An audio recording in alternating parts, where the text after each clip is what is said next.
वैष्णव जन तो तेने कहिए जे, पीर पराई जाने रे। वैष्णव जन तो तेने कहिए जे। नमस्कार, आप सबका मैं डॉक्टर पुनीत कुमार झा अपने YouTube चैनल पर स्वागत करता हूं। कृपा कर चैनल सब्सक्राइब कर लें। जैसा कि आप मैं सभी जानते हैं कि हम भारतीय विचारों में सादगी और जीवन में मसालों को बहुत महत्व देते हैं। तभी तो अमिताभ बच्चन, शाहरुख खान, सलमान खान, अक्षय कुमार, रणवीर सिंह, महेश बाबू जैसे बड़े बड़े कलाकार इसे प्रमोट करते हैं। हमारे यहाँ वैसी फिल्में ज़्यादा चलती हैं जिसमें अच्छी कहानी भरपूर मसालेदार हो। तो आइए मैं एक ऐसे व्यक्ति की कहानी सुनाता हूँ जो कभी पुष्पा की तरह झुकेगा नहीं तो कभी पठान की तरह कहता है कि एक जवान ये नहीं पूछता कि देश ने उसके लिए क्या किया, पूछता है वो देश के लिए क्या कर सकता है। तो आइए बात करते हैं उस रियल टाइगर की जिसने न सिर्फ भारत बल्कि दक्षिण अफ्रीका में भी गदर मचा दिया और एक सच्चा सालार बनकर उभरा। 7 जून 1893 की रात, मोहनदास करमचंद गांधी, एक युवा वकील, दक्षिण अफ्रीका के डरबन से प्रिटोरिया के लिए ट्रेन में अपने नियत बर्थ पर आराम से जा रहे थे। अचानक उन्हें बताया गया कि उनकी जगह 3rd क्लास में है, न कि उस आरक्षित डिब्बे में। उन्होंने अपनी टिकट दिखाई और ख़ुद को सही बताया। उनके इनकार करने पर गोरों ने ज़बरदस्ती करकराती ठंड में उन्हें पीटर मारिट्सबर्ग स्टेशन के प्लेटफॉर्म पर फेंक दिया। भय ऐसा कि सामने रखी ओवरकोट, जो आपने शायद शाहरुख खान को कई बार अपने फिल्मों में लक्की मास्कट के तौर पे पहनते हुए देखा होगा, नहीं मांग सके और अपमानित गांधी को पहली बार अपनी कमजोरी का, अपनी व्यवस्था का कहीं ना कहीं एक मजबूरी की भी पूरी जानकारी मिल गई। उन्हें समझ में आ गया कि वो क्या करने जा रहे हैं और यहीं से मिलता है गांधी को अपने जीवन का उद्देश्य। तो अब आपको ज्ञात हो चुका होगा कि मैं जिस भारतीय बाहुबली की बात करने जा रहा हूँ वो हमारे आपके पूज्य बापू, राष्ट्रपिता महात्मा गांधी हैं। मैं अभी महान गांधी जी के जीवन से जुड़े उन तथ्यों को आपके सामने प्रस्तुत करने का प्रयास करूंगा जो न सिर्फ हमें प्रेरणा दे अपितु हम में से कई लोगों के आगामी परीक्षाओं में काम आए। तो कहानी हमारे अपने गांधी जी की। गांधी जी का जन्म 2 अक्टूबर 1869, जिसे 1869 कहते हैं, को पोरबंदर, जिसे सुदामापुरी के नाम से भी जाना जाता है, काठियावाड़ प्रायद्वीप पर एक गुजराती हिंदू मोथ बनिया परिवार में हुआ था। इनके पिता करमचंद उत्तमचंद गांधी पोरबंदर राज्य के दीवान थे जो तत्कालीन जूनागढ़ के कुटियाना गांव से संबंधित थे। गांधी जी करमचंद गांधी के चौथे पत्नी की चौथी एवं अंतिम संतान थे। अब अचानक कुछ लोग कुछ होता है कि शिकार हो रहे होंगे। अरे रुको जरा, करमचंद गांधी की 2 पत्नियां युवावस्था में ही मर गईं। प्रत्येक ने एक बेटी को जन्म दिया। तीसरी पत्नी निसंतान थी, अतः उनसे अनुमति लेकर उन्होंने गांधी जी की माता पुतलीबाई से विवाह किया। मई 1883 में 13 वर्षीय मोहनदास की शादी 14 वर्षीय कस्तूरबा बाई माखन जी कपाड़िया, प्यार से बा जिन्हें हम कहते हैं, के साथ एक संयुक्त कार्यक्रम में अपने एवं उनके अन्य चचेरे भाइयों की शादियों के साथ हुआ। संयुक्त कार्यक्रम में कई जोड़े एक साथ एक ही समय एक स्थान पर एकत्र हो विवाह करते हैं। आपने शायद आर्यन कार्तिक और कीर्ति सेनन की फिल्म लुक्का छुपी देखी होगी। उसमें एक दृश्य में ये दोनों संयुक्त विवाह में अपना बेड़ा पार लगाने का प्रयास करते हैं। खैर, वापस गांधी जी पर आते हैं। बा से गांधी जी को 4 बच्चे हरिलाल, मनीलाल, रामदास और देवदास हुए। 1885 से 1891 के बीच उन्होंने 3 मृत्यु देखी, जो अत्यंत व्यथित करने वाला था। 1885 में जब वे 16 वर्ष के थे, उस समय उनके पिता एवं पहले बच्चे जो हरिलाल से पहले पैदा हुए थे एवं 1891 के पूर्व उनकी माता का निधन हो गया। अपनी माता की मृत्यु का समाचार भी उन्हें समय से प्राप्त ना हो सका, क्योंकि ये उस समय लंदन में पढ़ाई कर रहे थे। मुझे अचानक ही यहाँ न जाने क्यों सचिन तेंदुलकर की याद आ गई, जिन्हें विश्व कप 1999 जो इंग्लैंड में ही हो रहा था के दौरान अपने पिता के मृत्यु का समाचार मिला। खैर, गांधी जी कब दुखों से भागने वाले थे। उन्होंने अपने जीवन की सभी चुनौतियों का सामना बहुत ही सहजता से किया। गांधी जी की शिक्षा का जहाँ तक संबंध है, तो ये भी एक अद्भुत उदाहरण है उन बच्चों के लिए जो खुद को कमज़ोर, शर्मीला या साधारण मानते हैं। गांधी जी एक औसत, शर्मीले एवं जुबान से बंधे हुए छात्र थे, जिनकी लेखनी भी बहुत साधारण थी। गांधी जी ने 9 साल की उम्र में राजकोट के स्थानीय विद्यालय से अपनी शिक्षा प्रारंभ की। इसके बाद 11 साल की उम्र में ये राजकोट के high school Alfred high school में गए। नवंबर 1887 में 18 वर्षीय गांधी ने अहमदाबाद में हाई स्कूल से स्नातक की उपाधि प्राप्त की। जनवरी 1888 में उन्होंने उस क्षेत्र के एकमात्र उच्च शिक्षा की डिग्री देने वाले संस्थान सामलदास कॉलेज, जो भावनगर राज्य में था, में दाखिला लिया। यहाँ उन्होंने पढ़ाई बीच में छोड़ दी और पोरबंदर अपने परिवार के पास लौट गए। एक ब्राह्मण पुजारी और पारिवारिक मित्र मावजी दवे जोशी जी के सलाह पर गांधी जी अपनी पत्नी एवं माता से आज्ञा लेकर आगे की पढ़ाई के लिए लंदन गए। जुलाई 1888 ईस्वी में ही इनकी पत्नी कस्तूरबा ने पहले जीवित पुत्र हरिलाल को जन्म दिया। गांधी जी ने अपने भाई लक्ष्मीदास, जो पहले से ही एक वकील थे, के सराहना से यूनिवर्सिटी कॉलेज लंदन में दाखिला लिया, जहां 1888 से 89 में हेनरी मार्ले के साथ अंग्रेजी साहित्य की कक्षाएं ली।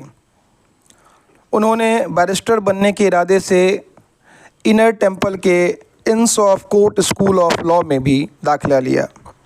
यहीं उन्होंने अपने बचपन के शर्मीलेपन को दूर करने के लिए, जो बहुत कॉमन है कई बच्चों में, उन्होंने सार्वजनिक भाषण अभ्यास में भाग लेना प्रारंभ किया, जिसके द्वारा उन्होंने अपने शर्मीलेपन पर पर्याप्त काबू पा लिया।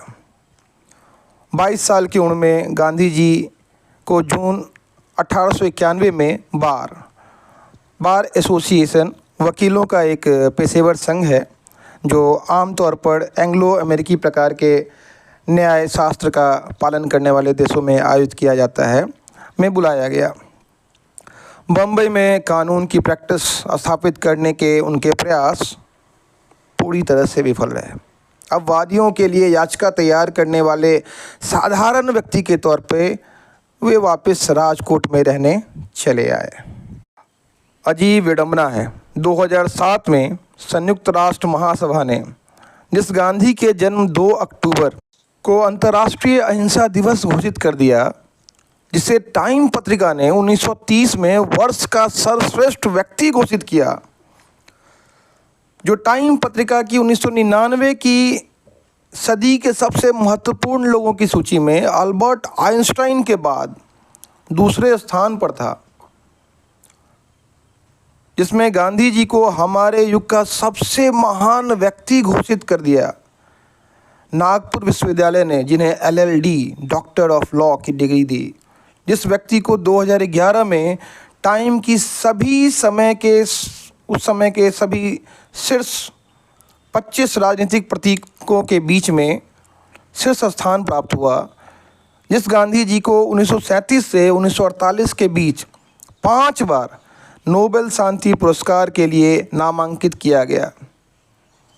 जैसा कि जानते हैं कि उस समय यहाँ ब्रिटिश रूल था, तो कुछ कारणों से गांधी जी को यह पुरस्कार नहीं मिला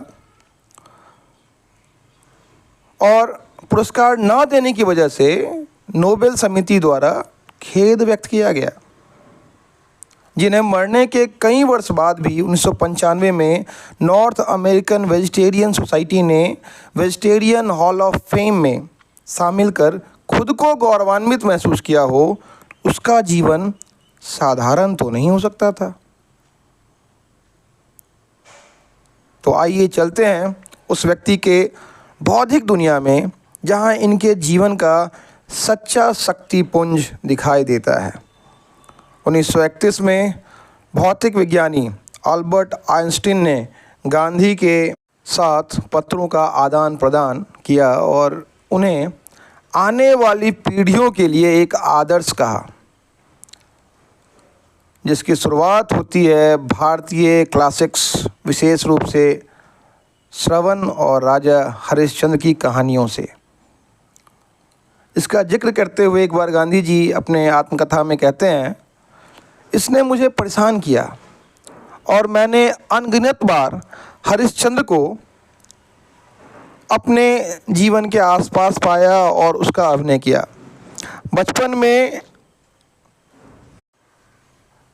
बचपन में इन्होंने अपनी माँ पुतलीबाई, जो पूर्ण रूपेण धर्म में लीन थीं, उपवास रखती थीं, दिन रात खुद को नर्सिंग में मीन्स किसी बीमार व्यक्ति की सेवा में रखती थीं। वैष्णववाद, हिंदू भगवान विष्णु की पूजा करती थीं, से ये अत्यंत प्रभावित हुए। जैन धर्म के संसर्ग में इन्होंने कठोर नैतिकता एवं अहिंसा की शक्ति को पहचाना। यहीं उन्होंने शाकाहार, आत्मशुद्धि के लिए उपवास और विभिन्न पंथों और संप्रदायों के अनुयायियों के बीच पारस्परिक सहिष्णुता के महत्व को समझा।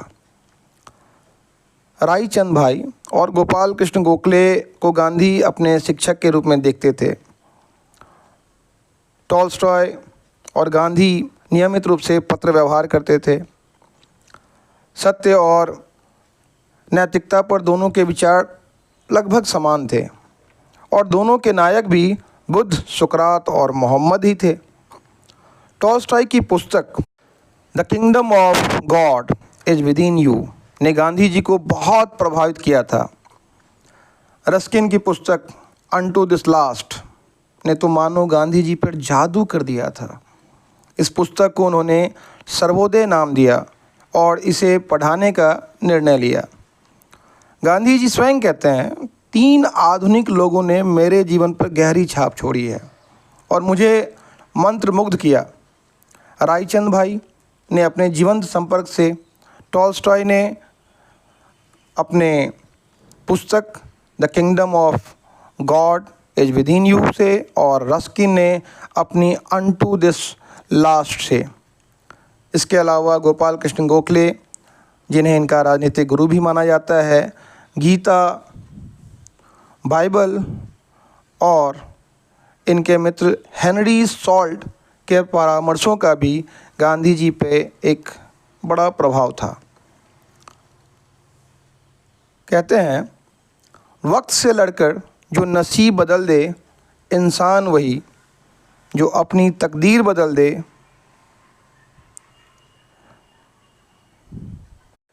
ये पंक्तियाँ गांधी जी से बहुत नज़दीक से जुड़ी हुई हैं। 1893 में काठियावाड़ में दादा अब्दुल्ला नाम के एक मुस्लिम व्यापारी गांधी जी के जीवन में आते हैं। अब्दुल्ला के पास दक्षिण अफ्रीका में एक बड़ा सफल शिपिंग व्यवसाय था।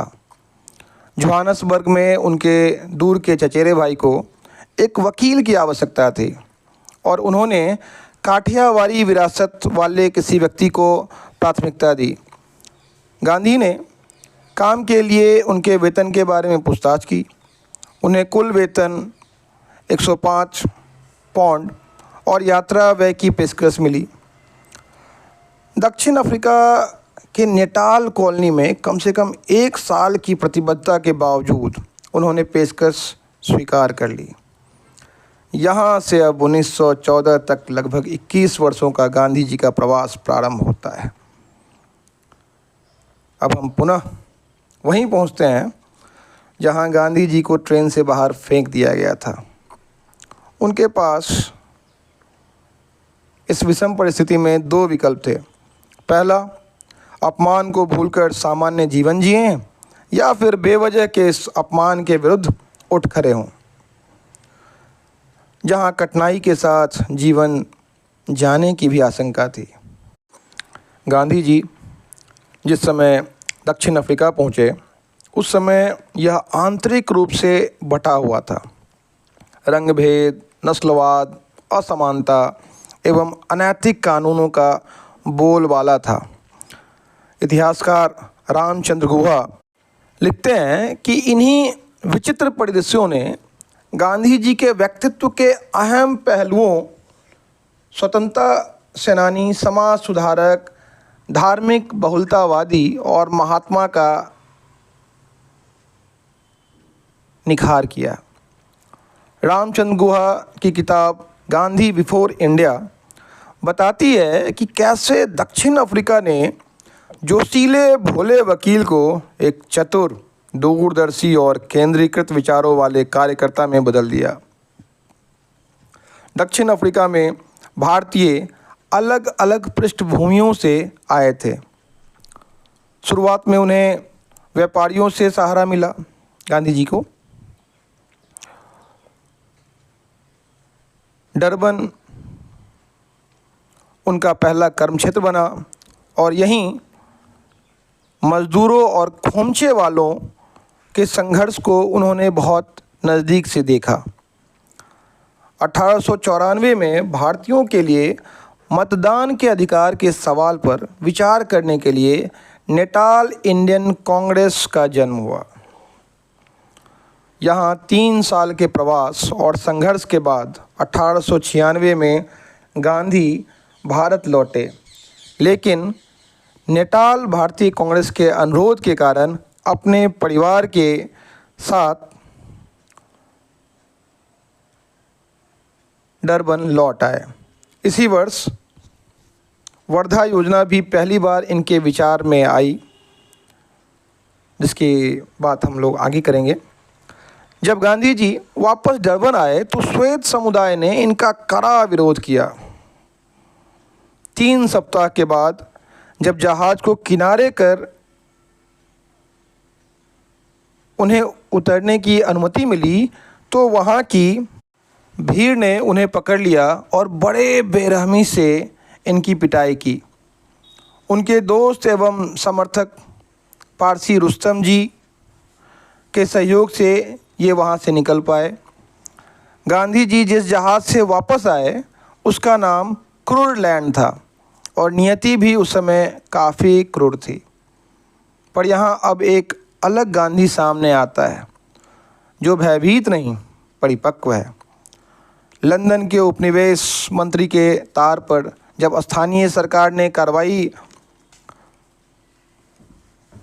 की तो गांधी जी ने आरोपियों को पहचानने से इनकार कर दिया और कहा वे गुमराह किए गए हैं।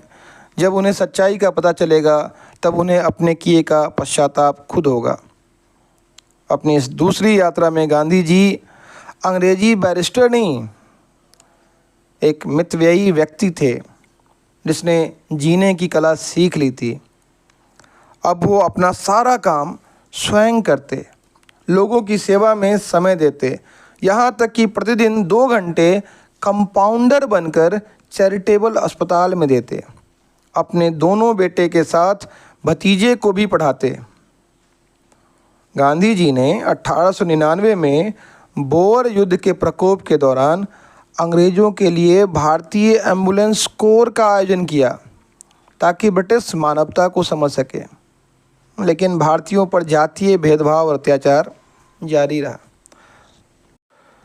1904 में डरबन के पास गांधी जी ने फिनिक्स फार्म जो 100 एकड़ में फैला हुआ है, इसे गांधी जी ने खरीद लिया, जिसे 27 फरवरी 2000 को औपचारिक रूप से सबों के लिए खोल दिया गया है, की स्थापना की,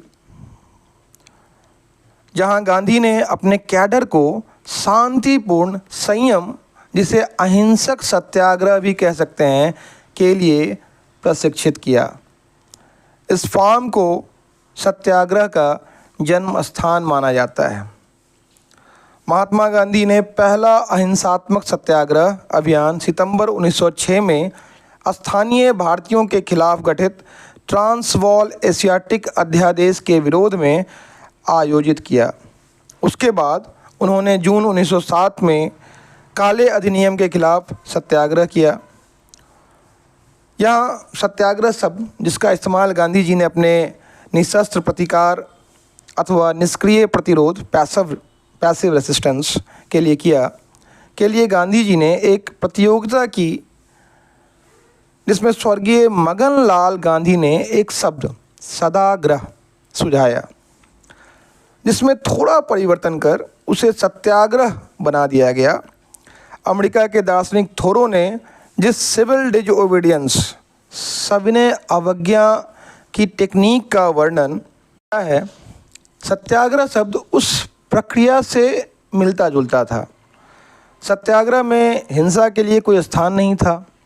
महात्मा गांधी कहते हैं, इसमें प्रेम अध्यात्म है, जो प्रेम द्वारा आग्रह, सत्य जोर प्रेम जोर आग्रह सिखाती है। इसके प्रमुख शस्त्रों में सत्य का पालन, अहिंसा में विश्वास और उपवास के द्वारा शुद्धि प्रमुख है।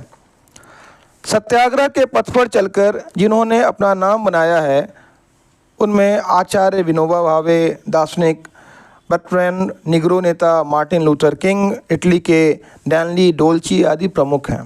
खैर, अब इधर गांधी जी 1908 में अहिंसक आंदोलन का आयोजन करने के लिए जेल गए, लेकिन जनरल स्मट्स, जो ब्रिटिश राष्ट्रमंडल नेता थे, के कारण रिहा कर दिए गए। उन्हें 1909 में वोल्क्सहर्ट और प्रिटोरिया में 3 महीने की जेल की सज़ा मिली।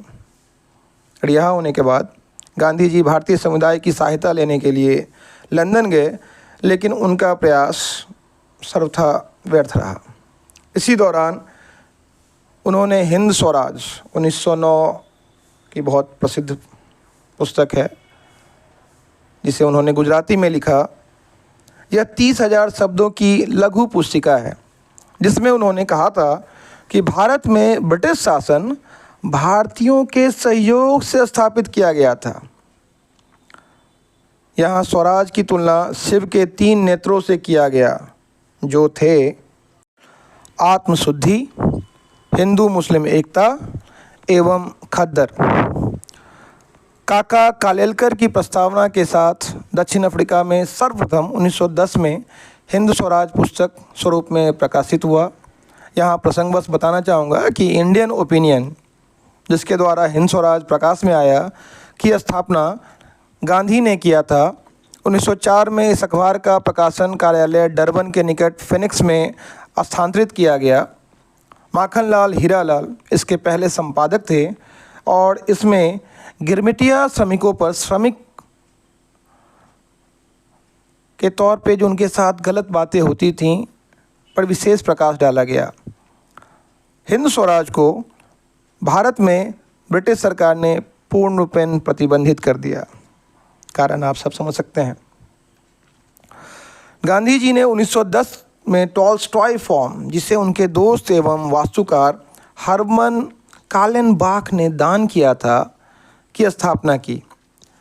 यह जोहान्सबर्ग से 21 मील दूर 1100 एकड़ में फैला हुआ था। इसका नाम उन्होंने रूसी विचारक और लेखक लियो टॉल्स्टॉय के नाम पर रखा।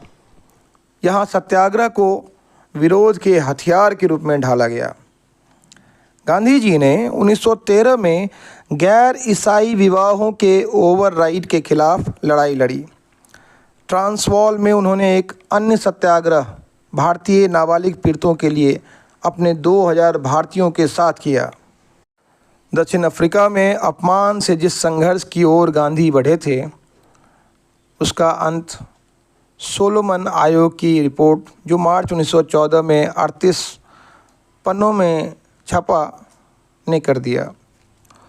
गांधी जी ने अपने लिए जो लक्ष्य निर्धारित किए थे वे लगभग पूरे हो चुके थे।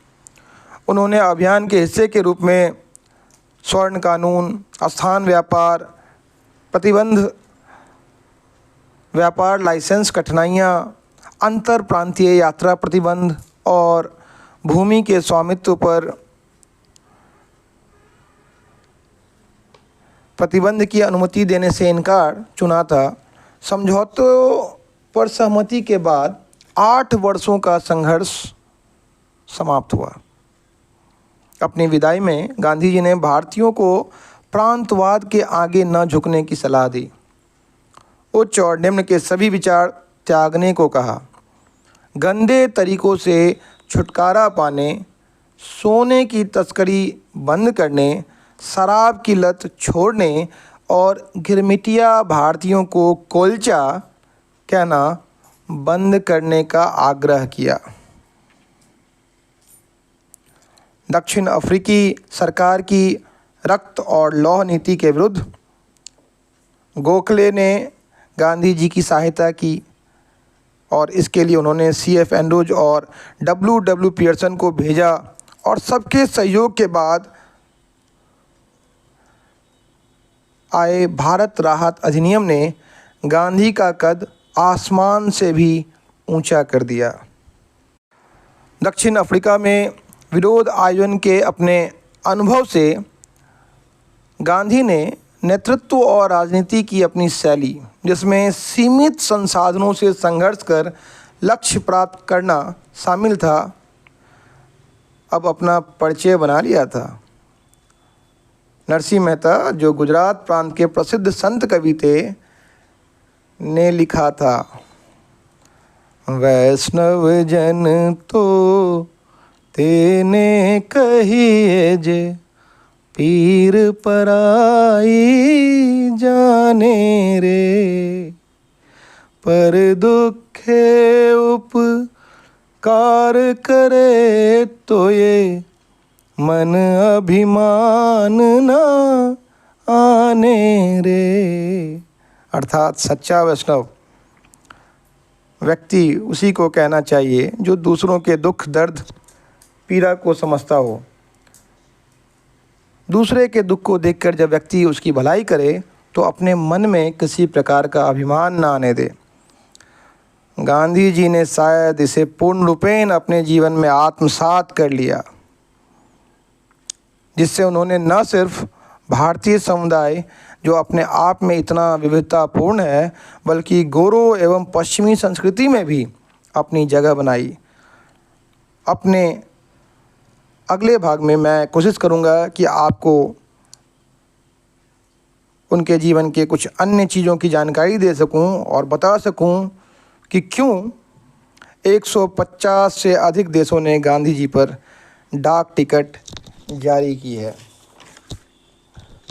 अपने इस शोध के प्रेरणा और सहायक सामग्री के रूप में मैं spectrum books private limited, Google, Wikipedia, Navbharat times और उन सभी लोगों का धन्यवाद करना चाहूँगा जिनकी मदद से मैं आप तक ये जानकारी